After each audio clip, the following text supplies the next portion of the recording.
వజ్రం లాంటి విలువైన ఆహారం మైక్రోగ్రెయిన్స్. వీటి గురించి తెలుసుకుందామా? వీడియోలోకి వెళ్ళిపోదాం, వచ్చేసేయండి. హాయ్ అండి, welcome to my channel Shri trends. ఇవి ఏంటా అని చూస్తున్నారా?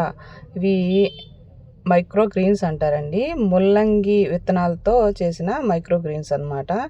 వీటిని మనం టిష్యూ పేపర్ మీద విత్తనాలు చల్లి ఆ టిష్యూ పేపర్ని అప్పుడప్పుడు మనం మార్నింగ్ ఈవినింగ్ కొంచెం తడుపుతూ ఉంటే చిన్న చిన్న మొక్క దశకు వస్తాయి. ఆ మొక్క దశ వచ్చినాయి ఇట్లా మనం వాడుకుంటే వీటిలో చాలా మైక్రో న్యూట్రియంట్స్ ఉంటాయండి. మన హెల్త్కి చాలా మంచి బెనిఫిట్స్ చేస్తాయి.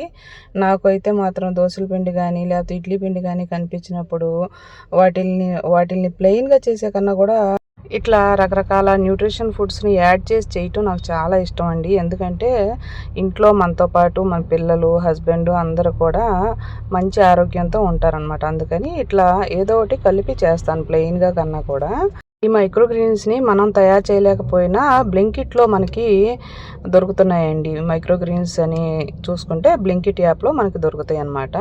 వీటిని మనం ఇట్లా తెచ్చుకొని ఇలా పిండిలో కలుపుకొని ఇట్లా పొంగడాల్లాగాను వేసుకోవచ్చు, లేదంటే బన్స్ లాగా కూడా వేసుకోవచ్చు. అమెజాన్లో ఇట్లాంటి రకరకాల షేప్లో ఉన్న మోల్డ్స్ దొరుకుతూ ఉంటాయండి. నేను ఇది అమెజాన్లోనే తీసుకున్నాను. చిన్న చిన్న బన్స్ లాగా వస్తాయి అన్నమాట. చాలా టేస్ట్గా కూడా ఉంటాయి, అట్రాక్షన్గా కూడా ఉంటాయి. ఇట్లా ఒక గుంట గరిటెడు కొంచెం నూనె తీసుకొని ముందు అప్లై చేసుకొని ఒక గుంట గరిటెడు నిండా మిశ్రమాన్ని తీసుకొని ఇట్లా యాడ్ చేసుకుంటూ వెళ్ళాలి మనము.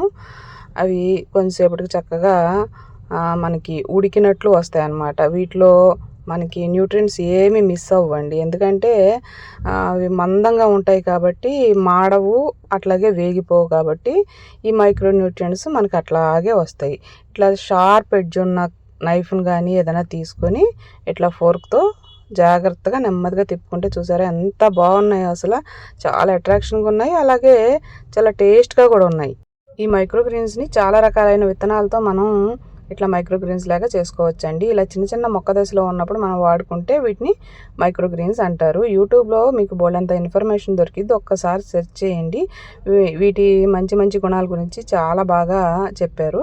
ఇదిగో చూసారా, నేనైతే మాత్రం పల్లీ చట్నీ అలాగే పుదీనా టమాటా చట్నీతో ఇలా సర్వ్ చేసుకున్న ఈ బన్స్ని. ఎంత అట్రాక్షన్గా ఉన్నాయో, చాలా టేస్ట్గా ఉన్నాయి. మా ఇంట్లో వాళ్ళు మాత్రం చాలా ఇష్టంగా తిన్నారు. మీరందరూ కూడా ట్రై చేసి ఒక్కసారి కమెంట్ బాక్స్లో కమెంట్ చేయండి. ప్లీజ్ లైక్ చేయండి, షేర్ చేయండి, సబ్స్క్రైబ్ చేయండి. మన ఛానల్ని మీరందరూ సపోర్ట్ చేయండి. Thank you.